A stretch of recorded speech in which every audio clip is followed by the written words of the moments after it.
দিন দিন ভয়াবহ আকার ধারণ করছে নিপা ভাইরাস।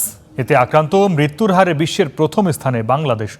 এ পর্যন্ত ৩৪৭ আক্রান্তের মধ্যে মারা গেছেন ২৪৯ জন। গত ২ বছরে আক্রান্তের সবাই মারা গেছেন। বিশেষজ্ঞরা বলছেন, আগে শীতকালে এই রোগীর পাওয়া গেলেও সম্প্রতি গরমকালেও আক্রান্ত হচ্ছে মানুষ। কুয়াশাচ্ছন্ন ভোর, নিস্তব্ধ গ্রামের পথে পথে খেজুর গাছে ঝোলানো হাড়ি। ভোরের আলো ফোটার আগেই গাছ থেকে সংগ্রহ করা হয় রস। আবহমান কাল ধরে রস থেকে গুড় তৈরির পাশাপাশি কাঁচা খেজুর রসও প্রিয় অনেকের। শীতের সকালে এই রস খাওয়া যেন রীতিমতো উৎসব। আর তা করতে গিয়ে অজান্তেই অনেকে ডেকে আনছেন সর্বনাশ। আক্রান্ত হচ্ছেন নিপা ভাইরাসে। গত ২৮ জানুয়ারি রাজশাহী মেডিকেলে নিপা ভাইরাসে আক্রান্ত হয়ে এক নারীর মৃত্যু হয়। নওগাঁর এই নারীর স্বজনরা জানান, অসুস্থ হওয়ার কিছুদিন আগে কাঁচা খেজুর রস পান করেছিলেন তিনি প্রতিদিনই কাঁচা খেজুরের রস পান করতেন। কাঁচা খেজুরের রস পান করে উনি পরবর্তীতে নিউমোনিয়ার মতো লক্ষণ দেখা দেয়, জ্বরে আক্রান্ত হয় এবং অজ্ঞানের মতো অবস্থা যখন হয় তখন চিকিৎসকের শরণাপন্ন হয়। সেই স্থানীয় চিকিৎসক সরাসরি রাজশাহী মেডিকেল কলেজ তাকে প্রেরণ করে। নিপা ভাইরাস মূলত প্রাণী থেকে মানুষের মধ্যে ছড়ায়, বিশেষ করে ফল খেকো বাদুড় এর প্রধান বাহক। বাদুড়ের লালা কিংবা প্রস্রাব খেজুর রসে মিশে ছড়ায় নিপা ভাইরাস। এতে আক্রান্ত মানুষের শুরুতে জ্বর, মাথা ব্যথা, কাশি বা শ্বাসকষ্ট দেখা দেয়। অন্যান্য ভাইরাসের মতোই একটা রোগ, যেমন সেক্ষেত্রে জ্বর থাকে, মাথা ব্যথা থাকতে পারে, খিঁচুনি হতে পারে, তার স্মৃতিশক্তি কমে যেতে পারে। এগুলি হচ্ছে লক্ষণ। আইডিসের তথ্য বলছে ২০০১ সালে মেহেরপুরে প্রথম নিপা ভাইরাস শনাক্ত হয়। এই রোগে এখন পর্যন্ত মোট ৩৪৭ জন আক্রান্ত হয়েছেন, মারা গেছেন ২৪৯ জন। আর ২০২৪ সালে ৫ জন এবং ২০২৫ সালে আক্রান্ত ৪ জনের সবাই মারা গেছেন। ২০০১ সালের দিকে মেহেরপুরে নিপা ভাইরাস ধরা পড়েছিল। সেই সময় আমাদের ৯ জন রোগী সম্ভবত মারা গিয়েছিলেন। দেশের ৩৫টি জেলায় এই ভাইরাস শনাক্ত হলেও ফরিদপুর, রাজবাড়ী, নওগাঁ ও লালমনিরহাটের রোগী তুলনামূলক বেশি। নিপা ভাইরাস থেকে বাঁচতে কাঁচা খেজুর রস, বাদুড়ে খাওয়া ফল যেমন পেয়ারা, বড়ই, পেঁপে, কলা, আম পরিহারের পরামর্শ চিকিৎসকদের। এছাড়া আক্রান্ত ব্যক্তি থেকেও সাবধান থাকার পরামর্শ তাদের। এখন আতঙ্কের বিষয় হচ্ছে, কারো যদি নিপা ভাইরাস আক্রান্ত হয় তার হাঁচি কাশির মাধ্যমে অন্য মানুষ আক্রান্ত হতে পারে বলে ধারণা করা হচ্ছে। National library of medicine NIH এর তথ্য অনুযায়ী নিপা ভাইরাসে সবচেয়ে বেশি আক্রান্ত ও মৃত্যু হয়েছে বাংলাদেশে। এরপর উল্লেখযোগ্য আক্রান্ত ও মৃত্যুর তালিকায় মালয়েশিয়া, ভারত, ফিলিপাইন ও সিঙ্গাপুর। সর্দার মোহাম্মদ আরিফ, স্টার নিউজ। এ বিষয়ে আলোচনার জন্য আমাদের সঙ্গে যুক্ত আছেন জনস্বাস্থ্য বিশেষজ্ঞ, রাজশাহী মেডিকেল কলেজ হাসপাতালের মুখপাত্র ডাক্তার শঙ্কর কে বিশ্বাস। ডক্টর শঙ্কর কে বিশ্বাস, আপনাকে স্টার নিউজে স্বাগত। আমরা প্রতিবেদনে দেখছিলাম নিপা ভাইরাসে আগে শীতকালে দেখা গেলেও এখন সম্প্রতি গরমকালেও এই ভাইরাসে আক্রান্ত রোগীর সংখ্যা পাওয়া যাচ্ছে।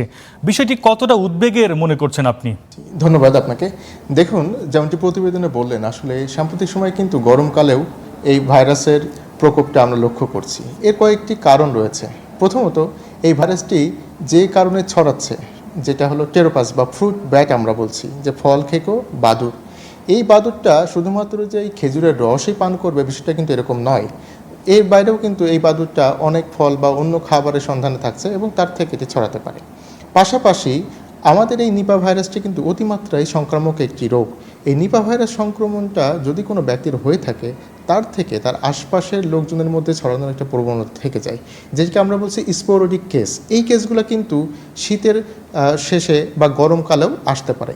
এই সংক্রান্ত কারণগুলোর জন্য নিপা ভাইরাসটা কেবলমাত্র শীতের ঋতুতেই এখন আর সীমাবদ্ধ নয়, বরং গরমকালেও আমরা এর প্রাদুর্ভাব বেশ লক্ষ্য করছি।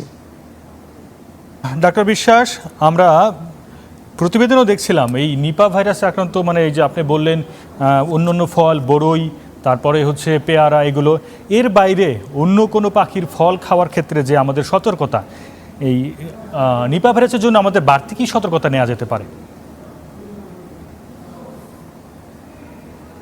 প্রথমত, আমাদের যে কেস স্টাডিগুলো রয়েছে সেখান থেকে আমরা 2001 থেকে 2026 পর্যন্ত যতটা পেয়েছি, বাংলাদেশে বেশিরভাগ ক্ষেত্রেই কিন্তু খেজুরের কাঁচা রস পানের কারণেই নিপা ভাইরাসের সংক্রমণটা ঘটে।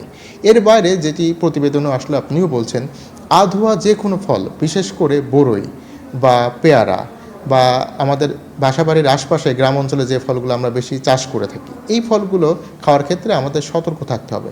পাখির খাওয়া আধোয়া ফল বা পড়ে থাকা ফল আমরা কোনো অবস্থাতেই পরিষ্কার না করে খাবো না বা গ্রহণ করব না। একই সাথে আমরা কোনো অবস্থাতেই খেজুরের কাঁচা রস পান করব না, এবং আমরা যদি কোনো ব্যক্তিকে নিপা ভাইরাস সংক্রমণে শিকার হয়েছে সন্দেহ করি, তাকে আইসোলেশন করতে হবে এবং তার থেকে পরিবারের অন্যান্য সদস্যদের নিরাপদ দূরত্ব বজায় রেখে অবস্থান করতে হবে, মাস্ক পরিধান করতে হবে, গ্লাভস পরিধান করতে হবে।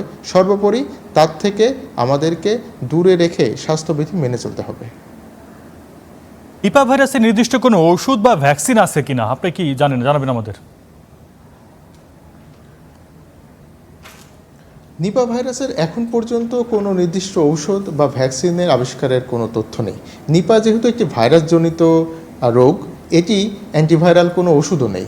তবে এই রোগের আক্রমণে বা সংক্রমণ যখন হয়ে যায়, সেক্ষেত্রে সিমটোমেটিক বা সাপোর্টিভ যে কেয়ার, সেগুলো যদি আমরা কেস নির্ণয়ের সাথে সাথে শুরু করতে পারি, অনেক ক্ষেত্রেই এই সংক্রমণের হার থেকে মৃত্যুহারটা আমরা কমিয়ে আনতে পারবো।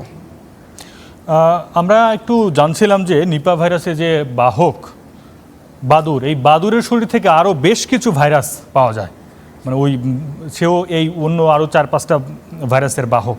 তো বাদুড়কে কিভাবে নিয়ন্ত্রণে রাখা যায় বা সেক্ষেত্রে কি করা যেতে পারে, বন বিভাগ বা অন্য কি আপনার কি মনে হয়?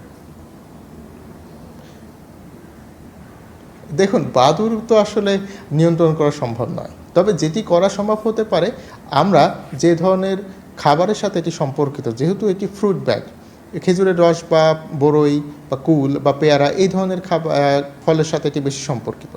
যারা প্রাকৃতিকভাবে এই ফলগুলো চাষ করছে, তাদেরকে আমরা যদি সহায়তা প্রদান করি এবং তারা যেন এই চাষবাসের সময় বাদুড়ের আক্রমণ থেকে দূরে রাখা যায়, সে ধরনের প্রয়োজনীয় ব্যবস্থা গ্রহণ করতে পারি, সেটি আমার মনে হয় কৃষি বিভাগের মাধ্যমে একটি সহায়তা তাদেরকে দেওয়া গেলে পরে আমরা স্বাস্থ্য ঝুঁকিমুক্ত থাকব এবং তারাও এই ফল উৎপাদনে সচেষ্ট থাকবেন।